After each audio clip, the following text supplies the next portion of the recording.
Kisah akhir hayat Imam Abu Hanifah rahimahullah. Selang beberapa hari setelah mendapatkan tahanan rumah, Imam Abu Hanifah terkena serangan penyakit. Semakin lama penyakitnya semakin parah. Akhirnya ia wafat pada usia 68 tahun. Berita kematiannya pun segera menyebar.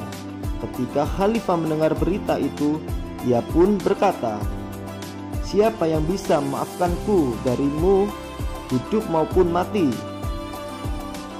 Salah seorang ulama Kufah berkata, "Cahaya keilmuan telah dimatikan dari kota Kufah.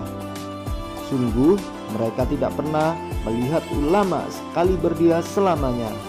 Yang lain pun berkata, "Kini mufti dan fakih Irak telah tiada." Jasad Imam Abu Hanifah akhirnya dikeluarkan, dipanggul di atas punggung kelima muridnya, hingga sampai di tempat pemandian ia dimandikan oleh Al-Hasan bin Imaro, sementara Al-Harawi yang menyiramkan air ke tubuhnya. Ia disolatkan lebih dari 50.000 orang dalam 6 kali putaran yang ditutup dengan solat oleh anaknya Hammad. Ia tak dapat dikuburkan kecuali setelah solat asar karena penuh sesak dan banyak sekali tangisan. Ia berwasiat agar jasadnya dikuburkan di kuburan Al-Khairasan karena merupakan tanah kubur yang baik dan bukan tanah curian.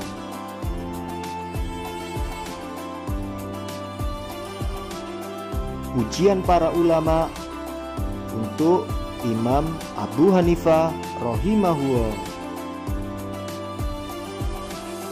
Imam Malik bin Anas rahimahullah pernah berkata, "Subhanallah, saya belum pernah melihat sosok seperti dia. Demi Allah, jika Abu Hanifah berpendapat bahwa sebuah alat terbuat dari emas, maka pasti ia sanggup mempertengahkan kebenaran atas perkataannya itu." Imam Syafi'i pun berkata, "Barang siapa ingin memperdalam fikih, maka hendaklah menjadi anak asuh bagi Abu Hanifah. Abu Hanifah merupakan orang yang diberi taufik oleh Allah dalam bidang fikih. Barang siapa belum membaca buku-buku Abu Hanifah, maka ia belum memperdalam ilmu, juga belum belajar masalah fikih." Imam Ahmad bin Hambal berkata, "Subhanallah, ia berada dalam posisi keilmuan, waro' dan zuhud, mementingkan akhirat yang tidak dilihat oleh seseorang pun." Sedangkan Ibnu Juraid berkata, "Aku mendengar bahwa An-Nu'man atau julukan Abu Hanifah, orang yang paling waro, menjaga agama dengan ilmunya, tidak mengedepankan pecinta dunia di atas pecinta akhirat.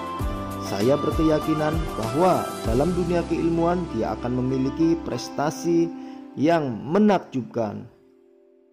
Sedangkan Imam Fudail bin Iyad berkata, "Abu Hanifah merupakan pribadi faqih yang terkenal dengan kefakihannya, kekayaan yang cukup luas, terkenal dengan kebaikan terhadap setiap orang yang mengganggunya, sangat sabar dalam menuntut ilmu baik siang maupun malam, selalu diam, sedikit bicara hingga datang kepadanya masalah-masalah halal dan haram, sangat cermat dalam menunjukkan kebenaran, selalu lari dari harta penguasa." Demikianlah kisah akhir hayat Imam Abu Hanifah rahimahullah. Jangan lupa subscribe, like, komen, dan share ya sahabat. Semoga bermanfaat. Wassalamualaikum warahmatullahi wabarakatuh.